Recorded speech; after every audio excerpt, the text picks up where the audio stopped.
વિરમગામ તાલુકાના કરકથર ગામમાં શ્રી ક્ષત્રિય કારડિયા રાજપૂત સમાજ વિરમગામ સાણંદ દ્વારા તેજસ્વી તાલાઓનું સન્માન અને કારકિર્દી માર્ગદર્શન કાર્યક્રમનું આયોજન કરવામાં આવ્યું હતું. આ કાર્યક્રમનો ઉદ્દેશ્ય ધોરણ 10 અને 12ના વિદ્યાર્થીઓ, બોર્ડમાં ઉત્કૃષ્ટ પ્રદર્શન કરનાર વિદ્યાર્થીઓનું સન્માન કરવું અને યુવાનોને તેમની કારકિર્દીના નિર્ણયો લેવા માટે માર્ગદર્શન પૂરું પાડવાનો હતો. કાર્યક્રમનું આયોજન કારડિયા રાજપૂત સમાજ વિરમગામ સાણંદના ઉત્સાહી શિક્ષકોના સમૂહ દ્વારા કરવામાં આવ્યું હતું. કાર્યક્રમમાં મુખ્ય મહેમાન તરીકે શ્રી ક્ષત્રિય કારડિયા રાજપૂત સમાજના રત્ન અને ગુજરાત સાહિત્ય અકાદમીના મહામંત્રી શ્રી જયેન્દ્રસિંહ જાદવ, ગુજરાત કોલેજ ખાતે ફરજ બજાવતા દિનેશસિંહ તુંવરની વિશેષ ઉપસ્થિતિ રહ્યા હતા. કાર્યક્રમની શરૂઆત દીપ પ્રાગટ્ય સરસ્વતી વંદનાથી થઈ હતી. સમાજના 100થી વધુ અને વિદ્યાર્થીઓ, જેમાં ધોરણ 10 અને 12ના વિવિધ બોર્ડની પરીક્ષામાં સારા પરિણામો હાંસલ કર્યા, તેનું સન્માન કરવામાં આવ્યું હતું. વિદ્યાર્થીઓને ટ્રોફી, પ્રમાણપત્ર, શૈક્ષણિક સાહિત્ય ભેટ તરીકે આપવામાં આવ્યું હતું. સન્માન સમારોહમાં મુખ્ય અતિથિ તરીકે ઉપસ્થિત રહેલા શિક્ષણવિદ ડૉક્ટર જયેન્દ્રસિંહ જાદવ દ્વારા વિદ્યાર્થીઓને ભવિષ્ય ઘડતર માટેની સોનેરી સલાહો આપવામાં આવી હતી. યોગ્ય માર્ગદર્શન પૂરું પાડવામાં આવ્યું હતું. સન્માન સમારોહ બાદ યોગ્ય કારકિર્દી માર્ગદર્શન સત્ર, વ્યવસાય માર્ગદર્શન સંસ્થા અમદાવાદના કારકિર્દી માર્ગદર્શક તજજ્ઞ શ્રી પટેલ જયાબેન ધીરુભાઈ તથા ગુર્જર ધર્મિષ્ઠાબેન મણીલાલ દ્વારા વિદ્યાર્થીઓનું માર્ગદર્શન પૂરું પાડવામાં આવ્યું હતું.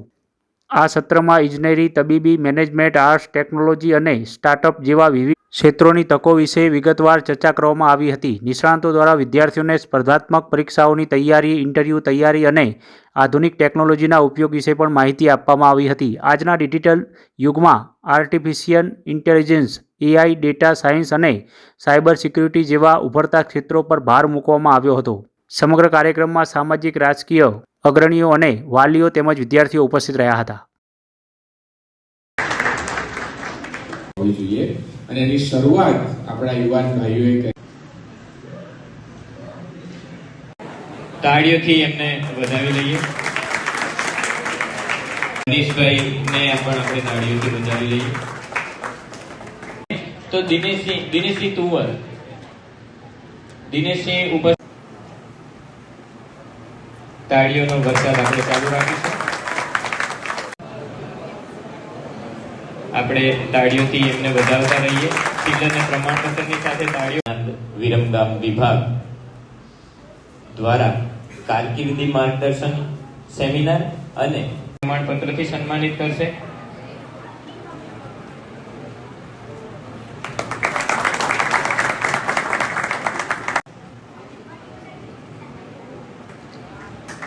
ખૂબ ખૂબ ધન્યવાદ, ખૂબ ખૂબ અભિનંદન.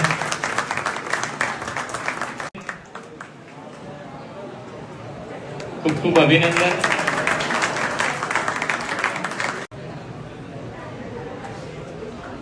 તાળીઓથી વધાવી લઈએ.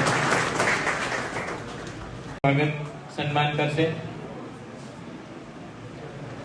આપણે બધા સાથે સાથે તાળીઓથી સન્માનતા રહીએ. ખૂબ સરસ. ઉત્તરોત્તર આવી પ્રગતિ કરે.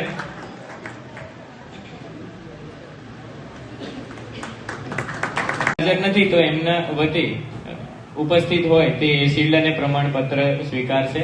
આપણે બધા તાળીઓથી વધાવી લઈએ.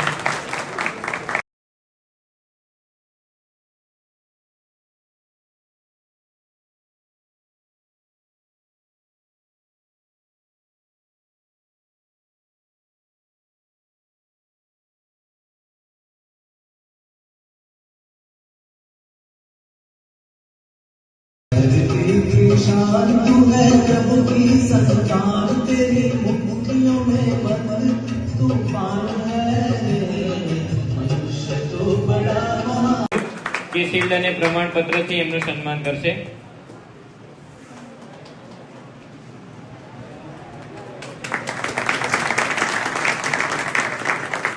ડીડીઓ શ્રી, તાલુકા વિકાસ અધિકારી શ્રી, એમની સાથે મનીષભાઈ દીપરોજા, આચાર્ય શ્રી નીલકંઠ. મૂલો અનૌષધમ અયોગ્ય પુરુષો નાસ્તિ યોજકસ તત્ર દુર્લભમ. એટલે બધું મળે આ દુનિયામાં, પણ સારી યોજના કરવા વાળા માણસો મળતા નથી, સારું વિચારવા વાળા માણસો મળતા નથી. કોકને પાડી દેવા વાળા 4 જણા તૈયાર થઈ જાય.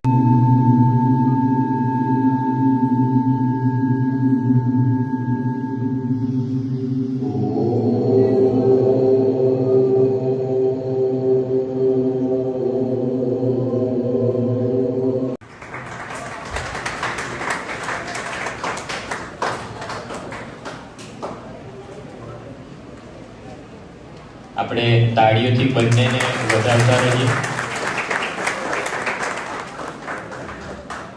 ખૂબ સરસ. એગ્રીકલ્ચર કૃષિ વિષયક અભ્યાસક્રમ. એગ્રીકલ્ચર એટલે કે ખેતી અને પશુપાલન આ એવા વ્યવસાય છે કે જેમાં આપણને બધાને રસ પડે, કારણ કે આપણો ભારત દેશ ગામડાનો બનેલો છે અને ગામડાના જીવનથી આપણે બધા પરિચિત છીએ. તો જે બાળકોને એગ્રીકલ્ચરમાં ઇન્ટરેસ્ટ હોય તે બાળકો 10th પછી આપણી પાસે એગ્રીકલ્ચરના પણ ઘણા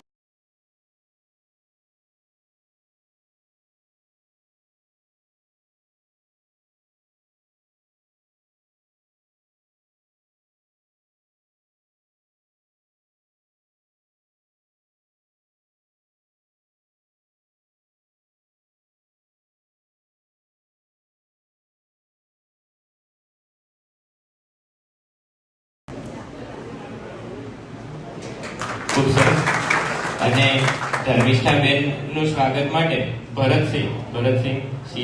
ભરતસિંહને વિનંતી કરું કે ધર્મિષ્ઠાબેનનું પુષ્પગુચ્છથી સ્વાગત કરશે.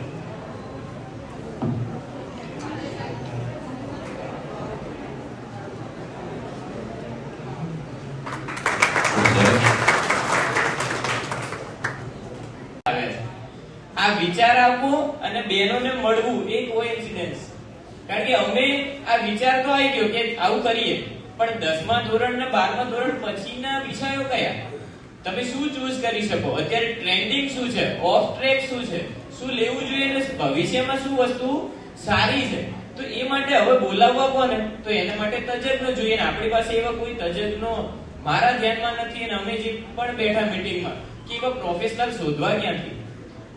તો અમારો ઓપીએસ હોય એટલે કે જૂની પેન્શનનો એક કેમ્પ ચાલુ હતો રાયખડ કોલેજમાં, અને એ વખતે અમે એક પ્રિન્ટર અને કમ્પ્યુટરની એક રૂમની જરૂર અને સંપૃક્તો વાગર્થં પ્રતિપત્તયે જગતઃ પિતરૌ વંદે પાર્વતી પરમેશ્વર. હું આ કાર્યક્રમમાં આવ્યો અત્યારે મને એક બહુ સરસ કવિતા રાજેશ વ્યાસ મિસ્કિનની છે કે આભમાં કે દરિયામાં ક્યાંય કોઈ કેડી નથી, કે આભમાં કે દરિયામાં ક્યાંય કોઈ કેડી નથી, અર્થ એનો એ નથી કે એની સફર કોઈએ ખેડી નથી. આજે સફર ખેડવા માટેની શરૂઆત મને આજે ખૂબ આનંદ કાર્યક્રમ થયો એ, અને સમાજના ઘણા વડીલો એ બેઠા છે. જો તમે સમાજનું બદલાતું ચિત્ર જુઓ કે આજે જેટલા દીકરાઓ અહીંયા છે એટલે દીકરીઓ આપણી સાથે છે, એટલે પણ સમાજની બદલાતી તાસીર છે. અને જે ઇનામો મળ્યા છે એમાં 97% દીકરીઓને ઇનામ મળ્યા છે, 3%માં જ આપણે છે. એટલે આપણે વિચાર કરવાનો છે કે હવે આપણે 3%માં રહેવું છે કે હવે આગળ વધવું છે. કારણ કે હવે સરકારે પુરુષ સશક્તિકરણ અભિયાન ચલાવવાનું છે. બધે એવું થાય, મહિલા સશક્તિકરણ એટલું બધું ચાલ્યું, જો આ બે બહેનો પણ મહિલા છે આપણી વચ્ચે આવ્યા છે, અને એટલી તેજસ્વી બહેનો હવે આવે છે કે મને એમ લાગે છે કે આવનાર સમયમાં ગોપાલભાઈ એવું થશે કે ભાઈઓ પાણીનો ગ્લાસ લઈને આવશે. નથી પધારેલા જયેન્દ્રસિંહ જાદવ તેમજ અલગ અલગ વિશેષ પદવીઓથી નવાજી વિશેષજ્ઞો તથા ગ્રામજનો અને અહીંયા ઉપસ્થિત સમગ્ર ભાઈઓ અને બહેનો સર્વેનું આ કાર્યક્રમમાં સ્વાગત કરું છું. આજે આપણે સૌ કારકિર્દી માર્ગદર્શન કાર્યક્રમ અંતર્ગત એકત્રિત થયા છીએ. વિદ્યાર્થી મિત્રો, સ્ટુડન્ટ્સ લાઈફ એ ગોલ્ડન લાઈફ છે, અને આ ગોલ્ડન લાઈફમાં કંઈ એચીવ કરીશું તો આપણી લાઈફ પણ આપણે ગોલ્ડન બનાવી શકીશું. આજે આપણે કારકિર્દી માર્ગદર્શન કાર્યક્રમમાં એ આવશે. દિનેશજી કે મારી પાસે 20 થી 25 એવા ફોન આવ્યા હશે કે મારા છોકરો અથવા છોકરીએ 10મું પાસ કર્યું છે, હવે અમે શું કરીએ. કોઈનો ફોન આવે કે 12મું પાસ કર્યું છે, હવે શું કરીએ. 10મું પાસ કર્યું છે તો સાયન્સ લઈએ, કોમર્સ લઈએ કે આર્ટ્સ લઈએ. પણ હકીકતમાં છે ને એ સૌથી મોટી જવાબદારી વાલીની એટલે આપણા માતા પિતાની તો ખરી જ, પણ એક વિદ્યાર્થી તરીકે આપણી જવાબદારી હોય કે આપણે આપણો ગોલ નક્કી હોય કે 12th પછી મારે શું કરવું છે. અત્યારે હાલ આપણે 10મા 12મા માટે જ વિચારીએ છીએ. તો એ એવા ફોન દિનેશજીને આવતા હોય, અમને એમના કરતા થોડા ઓછા આવતા હોય, એ પ્રોફેસર છે. અમુક જગ્યાએ તો એવું જોવા મળે, દિનેશજી કહેતા હતા એમ કે તમે બધા ઓનલાઈન ફોર્મ ભરાવવા જતા હશો, હવે ઓનલાઈન ફોર્મ ભરવા જઈએ ને એટલે પેલો સાયબર કાફે વાળો જે હોય એ શું કરે, કયા ધોરણમાં છો? 12માં. હવે શું કરવું છે? એટલે આપણે એની સામે જોઈએ, એની આપણી સામે જોઈએ. જય ભવાની. મંચ પર ઉપસ્થિત મહાનુભાવો, બહારથી કેરિયર કારકિર્દી માર્ગદર્શન માટે ઉપસ્થિત મહેમાનશ્રીઓ, વાલીશ્રીઓ અને વિદ્યાર્થીઓ, આજનો આ દિવસ જે છે એ આપણા સમાજ માટે એક પ્રેરણાદાયક ઉપસ્થિતિ આ દિવસમાં નોંધાઈ છે. ઘણીવાર બીજા કોઈ સમાજના સોશિયલ મીડિયાની અંદર જ્યારે આપણે બ્રોશર કે એવું જોતા હોઈએ ત્યારે જે તેજસ્વી તારલાઓ હોય એમના સન્માનના કાર્યક્રમોના સમાચાર આપણે નિહાળતા હતા. એ જોઈને એમ થતું કે આપણા સમાજમાં પણ આવું થવું જોઈએ. તો એ માટેનો આપણા સમાજના જે શિક્ષક વર્ગ છે એમના દ્વારા ઉઠાવવામાં આવેલો આ એક ઇનિશિયેટિવ જે ખૂબ જ આવકારદાયક છે, જેનો આપણે સહર્ષે એમને શુભેચ્છાઓ સાથે સ્વીકાર કરીએ છીએ કે આવું નમઃ જ્યોતિ નમો